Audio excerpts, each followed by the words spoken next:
சற்று முன் வெளியான தகவல் ரேஷன் அட்டைதாரருக்கு முக்கியமான தகவல் வெளியே உள்ளது. அது என்னன்னு சொல்ல பார்க்க போகிறோம். நீங்கள் நம்ம சேனலை சப்ஸ்கிரைப் பண்ணாமல் இருந்தீங்கன்னா மறக்காமல் லைக் பண்ணிக்கோங்க, சப்ஸ்கிரைப் பண்ணிக்கோங்க. வாங்க வீடியோக்குள்ள போகலாம். ரேஷன் கார்டு கேட்டு 2.44 லட்சம் பேர் விண்ணப்பித்துள்ள நிலையில் கடந்த ஆண்டு ஜூலை முதல் புதிதாக ரேஷன் கார்டு வழங்குவது நிறுத்தப்பட்டுள்ளது. இந்த நிலையில் ரேஷன் கார்டு கேட்டு விண்ணப்பித்தவர்களுக்கு மகிழ்ச்சி அளிக்கும் விதமாக புதிய அப்டேட் ஒன்று வெளியாகியுள்ளது. தமிழகத்தில் மொத்தம் 2,24,19,359 குடும்ப அட்டைகள் உள்ளன. ரேஷன் கார்டு என்பது வெறும் பொருட்கள் வாங்க பயன்படும் அட்டையாக மட்டுமின்றி தமிழக அரசின் பல்வேறு சலுகைகள் பெறுவதற்கான அடையாள அட்டையாகவும் உள்ளது. குறிப்பாக தமிழக அரசின் மக்கள் நலத்திட்டங்களுக்கு இந்த குடும்ப அட்டைகளே முக்கிய பங்காற்றுகின்றனர். வெள்ள நிவாரணம், கொரோனா நிவாரணம், பொங்கல் தொகுப்பு மற்றும் மகளிர் உரிமை தொகை ஆகியவை ரேஷன் கார்டு அடிப்படையில் தான் கணக்கிடப்பட்டு வழங்கப்படுகிறது. வருவாய்த்துறை வழங்கும் சான்றிதழ்களுக்கு ரேஷன் கார்டு முக்கிய ஆவணங்களாக உள்ளதால் முகவரி சான்றாக ரேஷன் கார்டு தான் பார்க்கப்படுகிறது. ரேஷன் கார்டுகளை பொறுத்தவரை கடந்த 2017ஆம் ஆண்டு முதல் ஸ்மார்ட் கார்டாக மாறிவிட்டது. செல்போன் நம்பருடன் ரேஷன் கார்டு இணைக்கப்பட்டது. ரேஷன் கார்டுகளுடன் செல்போன் எண்களும்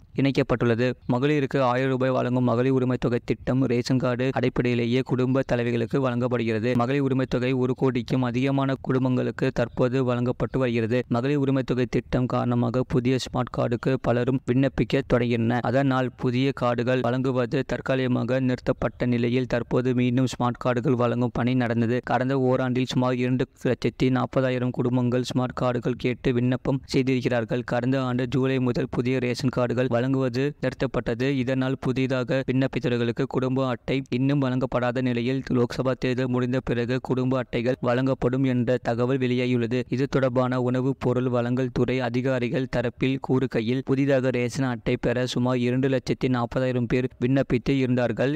இவர்களில் தகுதியானவர்களுக்கு வாக்கு எண்ணிக்கை முடிந்த பிறகு தேர்தல் நடத்தை விதிகள் விலக்கிக் கொள்ளப்பட்ட பின்னர் ரேஷன் கார்டு வழங்குவதற்கான பணிகள் தொடங்கும் என்று கூறியுள்ளனர். இதன்படி பார்த்தால் ஜூன் மாதம் ரேஷன் கார்டுகள் ரேஷன் கடைகள் மூலமாக விநியோகிக்கப்படும் என்று தெரிகிறது. இதனால் புதிதாக ரேஷன் கார்டு கேட்டு விண்ணப்பித்தவர்கள் மகிழ்ச்சி அடைந்துள்ளனர். இது போன்ற செய்திகளை உடனுக்குடன் அறிந்து கொள்ள மறக்காம சேனலை சப்ஸ்கிரைப் செய்யுங்கள், மற்றவர்களுக்கு தெரியப்படுத்த ஷேர் செய்யுங்கள்.